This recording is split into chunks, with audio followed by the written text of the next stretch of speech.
Bonjour, vous écoutez l'épisode 109 du podcast Revue et corrigé. Cet épisode est tiré d'un billet du blog publié le 20 juin et s'intitule « 2 semaines ». Putain, 2 semaines. La directrice a daigné nous prévenir vendredi à 15h21. L'école ouvre normalement lundi. Nous voilà partis pour 2 semaines de vie complètement normale donc, avec cher et tendre au boulot, loin, en début de semaine, et petit homme en classe. Enfin normal, tout est relatif. Horaire décalé pour l'école, de quelques minutes.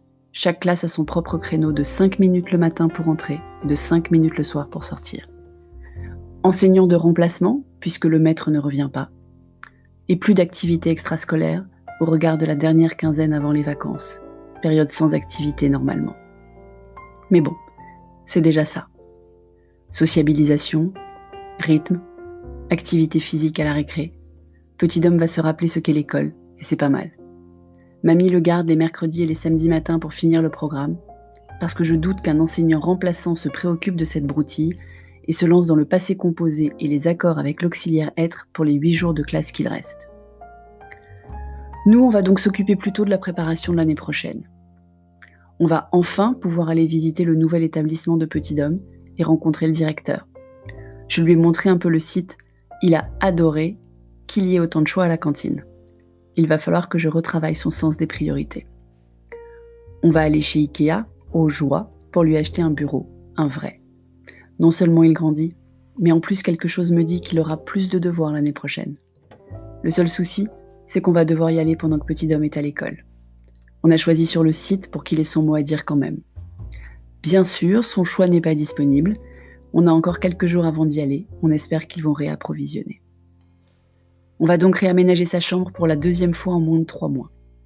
Faire et défaire, c'est toujours travailler, me répétait mon père. Il avait raison. Et c'est un temps sans écran, alors c'est toujours ça de gagner. Je me rends compte que cet épisode est encore plus égocentrique d'habitude. Sans doute parce que le monde extérieur ne m'inspire guère de pensées charitables ou à minima positives. Tout le monde râle toujours. Les médias mettent en avant les trains en retard. Et par train en retard, je veux parler d'une longue liste. Les clusters du virus partout, y compris en France. Les manifs antiracistes. Les manifs des policiers anti leur ministre. Les manifs des soignants anti leur situation et celle de la santé publique. Les directeurs d'école qui deviennent déménageurs. Les salariés qui deviennent chômeurs. Les auto-entrepreneurs et autres intermittents de l'événementiel en particulier, qui n'arrivent plus à payer leur loyer et qui ne se nourrissent pas pour laisser à manger à leurs enfants. Les candidats aux municipales, qui préfèrent dire du mal du programme de leurs concurrents que parler du leur. Je continue comme ça, ou ça vous donne une idée? Alors nous, on continue de cultiver les petits bonheurs proches de soi, dont je parlais à l'épisode d'hier.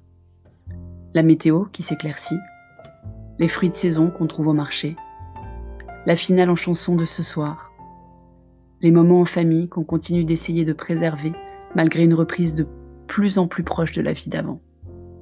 Et puis les vacances qui approchent. 4 semaines. Putain, 4 semaines.